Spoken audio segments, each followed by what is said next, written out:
पुश्तैनी ससुराल में गंवार और मॉडर्न बहू का पहनावा।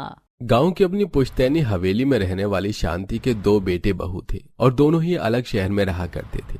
शांति पिछले कई सालों से अपनी नौकरानी आशा के साथ पुश्तैनी हवेली में रह रही थी। ऐसे ही एक दिन अचानक से शांति की तबीयत खराब हो जाती है। वो बेड पकड़ लेती है और आशा घबराकर डॉक्टर को बुलाती है। उम्र के साथ अब इनकी तबीयत पहले से ज्यादा खराब रहने लगी है। आप इनके घर वालों को बुला लीजिए, क्योंकि ये अब कितने दिनों तक जाएंगी मुझे नहीं पता। डॉक्टर की यह बात सुनकर आशा भी काफी डर जाती है और वो हॉल के लैंडलाइन से शांति के दोनों बेटे बहू को फोन करती है। बड़ी बहू, माँ जल्दी से गांव आ जाओ। तुम्हारी सास काफी बीमार है और उन्हें चिंता सता रही है कि उनकी पुश्तैनी हवेली कौन संभालेगा, क्योंकि तुम दोनों ही उनसे दूर हो। मैंने शोभा को भी फोन कर दिया है। हाँ काकी, हम सुबह तक किसी भी हाल में आते हैं। इस तरह आशा, शोभा और उमा को शांति की बीमारी के बारे में बताती है और सुबह होते ही शोभा और उमा अपने पूरे परिवार के साथ अपने गांव के पुश्तैनी घर पहुंचती हैं, जहां शांति अपने शाही कमरे में बिस्तर पर लेटी होती है। अच्छा हुआ जो मेरे मरने से पहले मेरे दोनों बच्चे अपने परिवार के साथ आ गए। अब तो बस मेरी एक ही इच्छा है कि मरने से पहले मैं अपने दोनों पोतों की शादी देख लूं।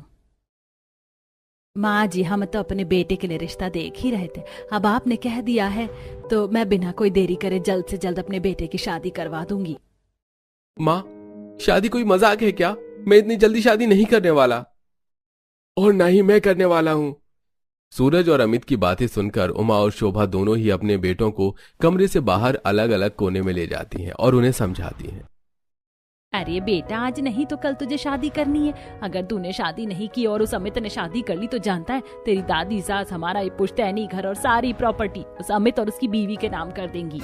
अरे नालायक, शहर में भी हम गरीबों वाली ही जिंदगी जी रहे हैं। तू क्या चाहता है कि आने वाली जिंदगी में भी हम गरीबी में काट दें? तेरी दादी ये पुश्तैनी घर हम दोनों बहुओं में से किसी को नहीं देना चाहती। अगर अपने पोते की बहू को देना चाहती है तो इसमें हमारा ही फायदा होगा। बुढ़िया मरे उससे पहले शादी कर ले। शोभा और उमा दोनों ही अपने बेटे को काफी समझाती हैं और दोनों भाई इस शादी के लिए हाँ कर देते हैं। अब कुछ दिन बाद बिना समय गंवाए उमा और शोभा अपने बेटों के लिए रिश्ता देखना शुरू कर देती हैं और जल्दबाजी में जहां उमा अपने बेटे की शादी गांव की एक गंवार लड़की से करती है, तो वहीं शोभा अपने बेटे की शादी शहर की एक मॉडर्न लड़की से। और शादी करके जब दोनों बहुएं अपने ससुराल आती हैं और गृह प्रवेश करवाकर दोनों को शाही हॉल में बैठाती हैं और दोनों की मुंह दिखाई होती है, जहां गांव की औरतें दोनों की बहुओं की